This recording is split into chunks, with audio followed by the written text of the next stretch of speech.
Մենք ահաբեկիչների հետ փոխըմբռնման չենք ձգտի և միայն մեր հաղթանակը կլինի պատերազմի ավարտը, Ուկրաինայի անկախության օրվա առթիվ իր շնորհավորանքում ասել է նախագահ Վլադիմիր Զելենսկին։ Նա նշել է, որ ուկրաինացիները միավորվել են և կա նոր ազգ, որը հայտնվել է փետրվարի 24-ին առավոտյան ժամը 4-ին։ Ոչ թե ծնվել, այլ վերածնվել, ընդգծել է նախագահը, այն ազգը, որը չլացեց, չվախեցավ, չփախավ, չհանձնվեց։ Նա ասել է, որ ոչ մի բանակցություն չի լինելու Ռուսաստանի հետ, մինչև նա զորքերը դուրս չբերի Ուկրաինայի տարածքից։ Ռուսաստանն Ուկրաինայի դեմ անում է նույնը, ինչ արել և անում է Հայաստանի դեմ անկախ պետականության վերացում։ Ուկրաինայի դեմ պարզապես գործում է ուղիղ իր դեմքով, Հայաստանի դեմ թուրքերի թիկունքում քողարկված, թեև օգոստոսի իրադարձություններից և Պուտին-Էրդողան պակտից հետո Ռուսաստանը հայտնվեց Հայաստանի հետ ուղիղ առճակատման դիրքում և դա անխուսափելի էր։ Հայ ժողովուրդը նույնպես չփախավ և հերոսաբար 44 օր դիմակայեց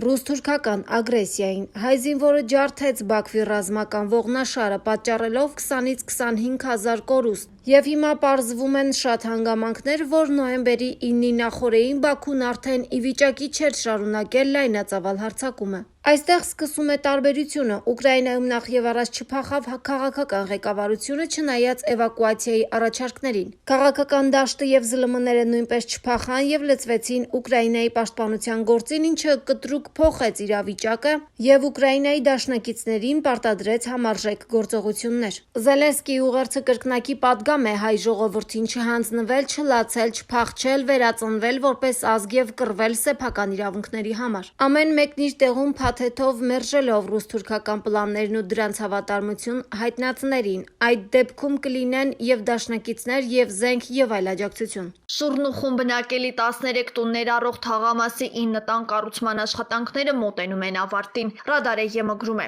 Շուռնուխ բնակավայրում նոր թաղամասի կառուցման ծրագրի վերահսկողության նպատակով քաղաքաշինության կոմիտեի նախագահ Արմեն Խուլարյանը և քաղաքաշինական ծրագրերի իրականացման վարչության պետ Արսեն Միրզոյանը օրերս աշխատանքային այցով եղել են Սյունիքի մարզում։ Այս մասին հաղորդում են քաղաքաշինության կոմիտեից։ Այցի ընթացքում դիտարկվել են կատարված շինարարական աշխատանքները։ Արձանագրվել է, որ բնակելի 13 տուններ առող թաղամասի 9 տան կառուցման աշխատանքները մոտենում են ավարտին, իսկ 4-ին ընթացքի մեջ են։ Մեկնարկել են նաև տների ներքին հարդարման աշխատանքները։ Բացի այդ, կառուցվել է թաղամասի նոր ճանապարհի պաստառը, մեկնարկել են ինժեներական ենթակառուցվածքների և պարիսպների կառուցման աշխատանքները։ Նոր թաղամասում նախատեսվում է կառուցել կոյուղու համակարգ մաքրման կայանով, արտաքին էլեկտրամատակարարման հաղորդագիծ և արտաքին լուսավորության համակարգ, ինչպես նաև յուրաքանչյուր տնատիրության համար կառուցել անասնագոմ, պարսպապատել և ցանկապատել հողամասը։ Շրջայցի ժամանակ կապալառու և տեխնիկական հսկողություն իրականացնող ընկերությունների ներկայացուցիչների հետ կոմիտեի պատասխանատուները քննարկել են նախագծային լուծումները, ցուցումներ տվել արձանագրված որոշ թերությունները շտկելու և լրացուցիչ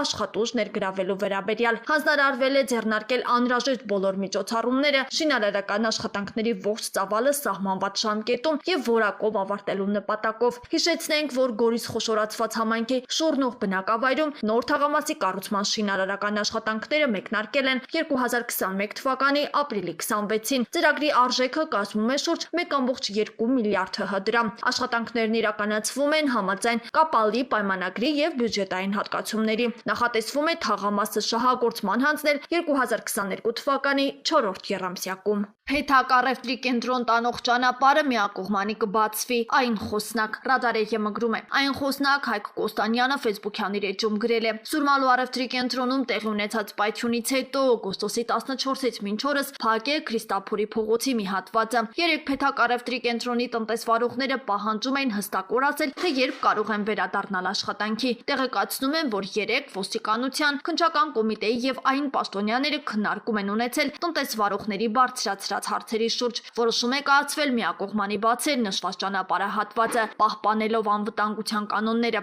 Այժմ այդ ուղղությամբ տարվում են աշխատանքներ։ Այսօր Հայաստանի անկախության հռչակագրի ընդունման 32-րդ տարեդարձն է։ 1990 թվականի օգոստոսի 23-ին ՀԽՍՀ Գերագույն խորհուրդն ընդունեց 12 կետից բաղկացած անկախության հռչակագիրը և այսպես դրվեց Հայաստանի անկախության գործընթացի սկիզբը։ Այն հիմնարար իրավական փաստաթուղթեր դեպի անկախություն տանող ճանապարհին նախանշելով Հայաստանի քաղաքական, տնտեսական, մշակութային զարգացման ուղիները։ Անկախության հռչակագրով Հայաստանի խորհրդային սոցիալիստական հանրապետությունը վերանվանվեց Հայաստանի Հանրապետության։ Մեր երկիրն ունեցավ պետության բոլոր խորհրդանիշները՝ դրոշ, օրհներգ, զինանշան։ Քանի դեռ չունեինք սահմանադրություն, անկախության հռչակագիրը նաև սահմանադրության դեր էր կատարում։ Ընդունվել էր սահմանադրական օրենք, ըստ որի ցանկացած օրենք Հայաստանում գործում էր, եթե չէր հակասում հռչակագրի դրույթներին։ Հայաստանի Հանրապետության ԱԺ նախագահ Ալեն Սիմոնյանը շնորհավորական ուղերձ է հղել անկախության հռչակագրի օրվա առթիվ։ Սիրելի հայրենակիցներ, երբ 1990 թվականի օգոստոսի 23-ին Գերագույն խորհրդի կողմից ընդունված հռչակագրով սահմանվեց անկախ պետության հաստատման գործընթացի մեկնարկը,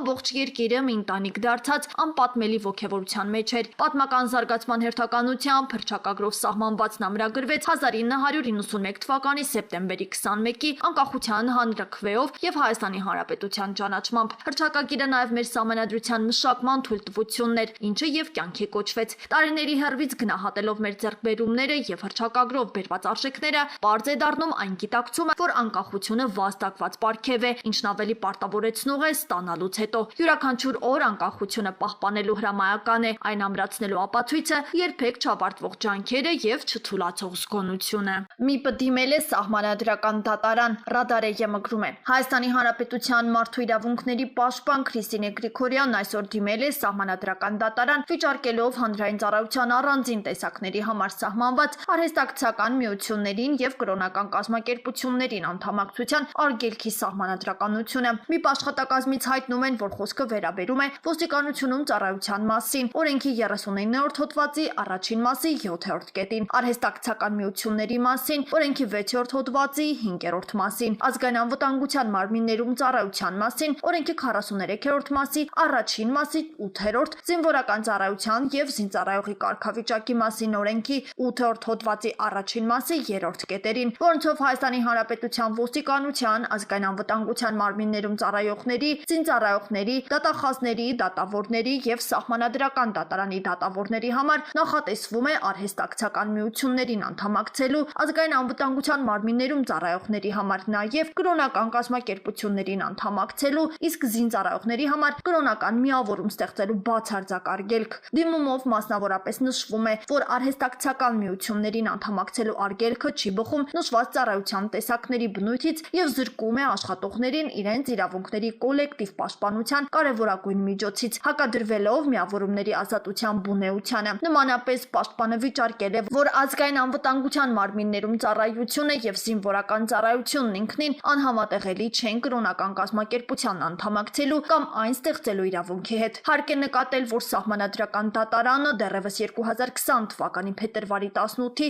ՍԴՕ 1506 որոշմամբ ոստիկանությունում ծառայության մասին օրենքի 39-րդ հոդվածի առաջին մասի 7-րդ կետը ոստիկանության ծառայողի համար կրոնական կազմակերպությանն անդամակցելու արգելք սահմանելու մասով ճանաչել է սահմանադրությանը հակասող եւ անվավեր, հիմնելով վերոնշյալ որոշման, ինչպես նաեւ միջազգային իրավական փաստաթղթերի դրույթների եւ միջազգային ատյանների արտահայտած դիրքորոշումների վերլուծության վրա, դիմումով արձանագրվել է, որ վկայակոչված նորմերի նախատեսումը հանգեցրել է վերոնշյալ անձանց կրոնի ազատության եւ միավորումների ազատության անհամաչափ սահմանափակման։ Դիմումով պաշտպանը վիճարկում է վկայակոչված նորմերի համապատասխանությունը ՀՀ սահմանադրության 41-րդ, 45-րդ, 79-րդ հոդվածներին։